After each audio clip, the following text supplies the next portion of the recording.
Good morning, students. So, today we are taking the second lesson of our book, that is, It Was Long Ago. If you are having the books, then please open it, and if you are not having, then please purchase it as soon as possible for you students.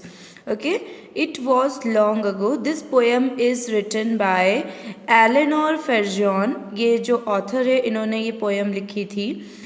She was born in London and was educated privately. Her birth was of London.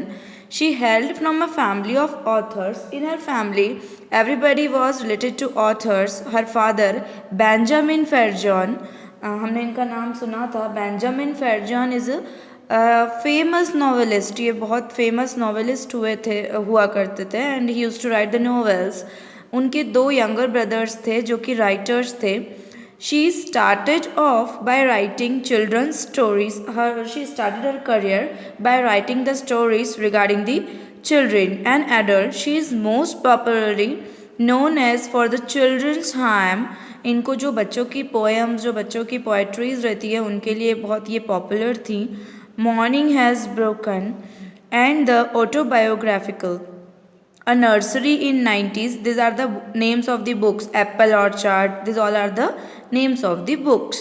She was awarded the Carnegie Medal and the Hans Christian Andersen Medal, often referred to as the Nobel Prize for Children's Literature. इनको इनके काम के लिए बहुत सारे prices दिए गए थे, इनको अवार्ड दिए गए थे और इन्हें नोबेल प्राइज़ के लिए भी फॉर चिल्ड्रन लिटरेचर के लिए भी अवार्ड दिया था. Now students, we are just starting with the poem. This is our reading junction. Okay, in this first line is given, I shall tell you, shall I, something I remember, something that still means a great deal to me. It was long ago.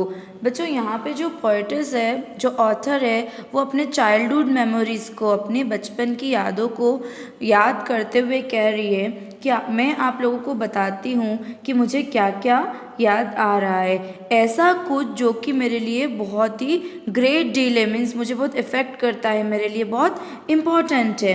A dusty road in summer I remember, a mountain and an old house and a tree that stood. You know, मैं उस dusty road को याद करती हूँ. A road field with dust in summer, जो कि summers में वहाँ दिखा करती थी. Mountain and a old house, एक पुराना घर.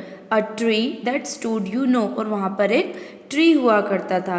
बिहाइंड द हाउस, घर के पास में एक ओल्ड वुमेन रहती थी. आई रिमेंबर, जो कि रेड शॉल को कैरी करती थी और उनके पास एक ग्रे कैट होती थी जो कि उनके नीज पर बैठी होती थी. हामिंग अंडर अ ट्री, जो लेडी है, ओल्ड लेडी है, वो ट्री के नीचे बैठकर she use to do humming. Humming mean sing with closed lips. Okay, now she seemed the oldest thing I remember. सबसे oldest जो थी वो लेडी, उन्हें मैं आज भी याद करती हूँ.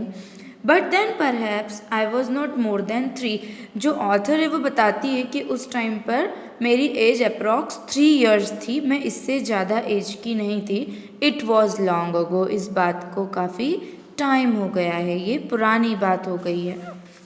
Next we turn the page. Now, I dragged on a dusty road and I remember how the old woman looked over the fence at me and seemed to know. अब ऑथर कह रही हैं, पोइट्स कह रही हैं कि I dragged over a dusty road. I use to remember the dusty road. How old the women looked over the fence. Fence means जो fields होते हैं, जो खेत होते हैं, उनके आसपास एक बाउंड्री बनाया जाता है, that is known as fencing.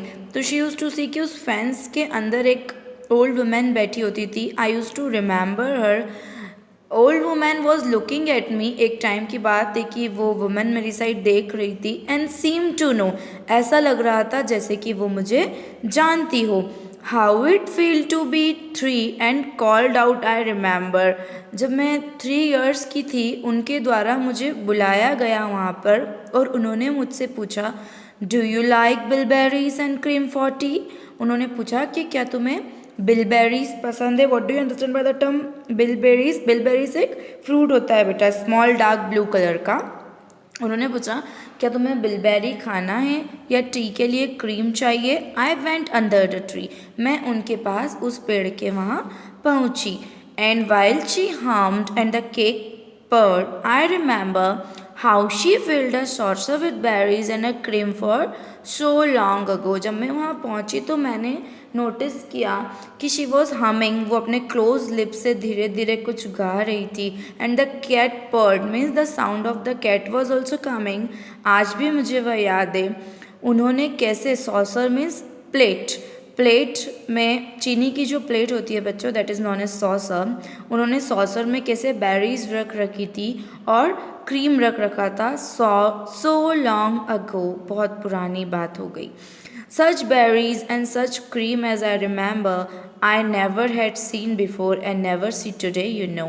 उन बेरीज़ को मैं आज भी याद करती हूँ। वो बेरीज़ ना तो मैंने उस टाइम के पहले कहीं देखी थी और ना मैंने आज तक उन्हें देखा है।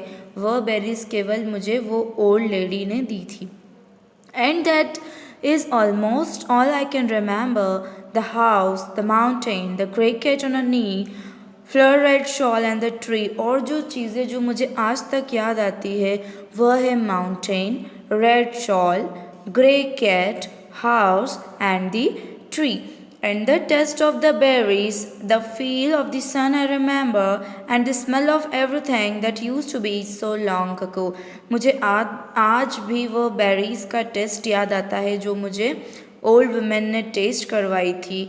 वो उनका वहाँ बैठना और वहाँ जो सनलाइट आता था उसे मैं आज भी फील कर सकती हूँ। और आसपास की सारी चीज़ों की स्मेल मुझे आज भी फील होती है। सो लॉन्ग अगो, ये तो अब बहुत पुरानी बात हो गई। Till the heat on the road outside again I remember, because it was the season off summers. तो वो बताती हैं कि रोड के बाहर साइड की जो हीट, समर सीज़न में जो हीट रहती है वह मुझे आज भी याद है। And how the long dusty road seem to have for me no end you know. और वह डस्टी रोड मुझे आज भी याद आती है जहाँ मैं उस टाइम पर रहती थी, जो कि कभी एंड नहीं होती थी।